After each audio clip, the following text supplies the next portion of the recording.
personal vendetta as well. Unlike many other victims of the Nazis, the German Jewish refugees who became American soldiers had a means to help destroy the regime that had persecuted them and their families. But there was a snag. When Germany declared war on the United States in December 1941, German citizens residing in America were automatically declared enemy aliens. Even after Congress passed legislation allowing enemy aliens to be inducted into the Army, some found themselves assigned to U.S. bases where they were mistrusted and their accents ridiculed by other GIs.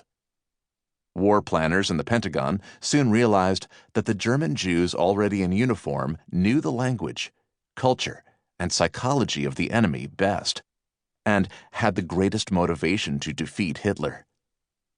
By mid-1942, the Army began molding them into a top-secret, decisive force to help win the war in Europe. Over the next 3 years, 31 8-week sessions were held at Camp Ritchie in Maryland, consisting of extensive classroom work and field training. The largest group of graduates was 1,985 German-born Jews, trained to interrogate German POWs. They were fast-tracked for U.S. citizenship and sent overseas with all the frontline units fighting the Germans. The Ritchie Boys, as they came to be known, had no idea what they would find when they returned to Europe. Many still did not know what had happened to their families that had sent them away to safety in America. Sons and Soldiers follows a group of Ritchie Boys from their boyhoods in Germany to their escapes to America, to their return to Europe as U.S. soldiers to fight in a war that for them was intensely personal. They parachuted with the airborne forces on D-Day, landed at Omaha Beach, raced with Patton's tanks across occupied France, and fought in the Battle of the Bulge, Hitler's last desperate gamble to win the war.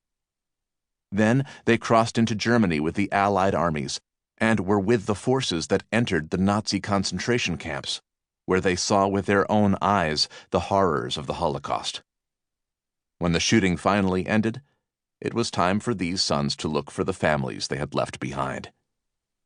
To this day, the exploits and strategic importance of the Ritchie Boys are little known.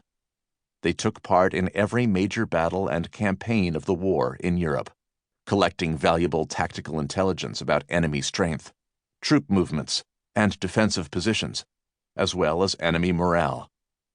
In the course of the war, tens of thousands of newly captured Third Reich soldiers were interrogated by teams of these German Jewish soldiers.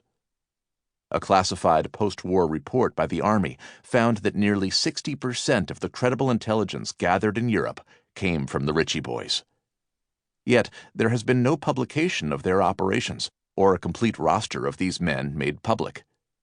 As members of military intelligence, they were warned not to reveal their branch of the service or their training or duties during the war, and similar restrictions applied post-war to any documents, reports, or notes they may have retained. They held no reunions and were disinclined to join veterans organizations, as their German accents made them unwelcome in the usual circles of U.S. veterans.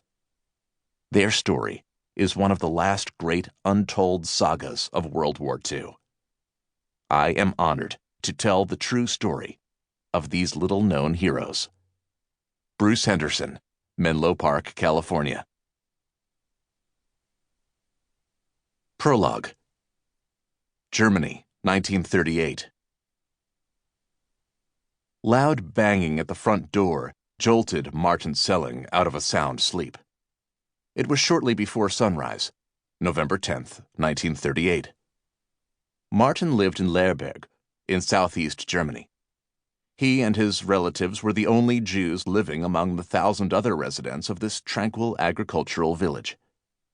Over the course of the previous day, the Nazis had carried out a series of brutal, coordinated attacks against Jews across Germany. But Martin wasn't aware of that yet. This widespread campaign of malevolence would forever become known as Kristallnacht, the Night of Broken Glass. So called because of the mounds of glass shards from broken windows that littered the streets after thousands of synagogues and Jewish-owned homes, businesses,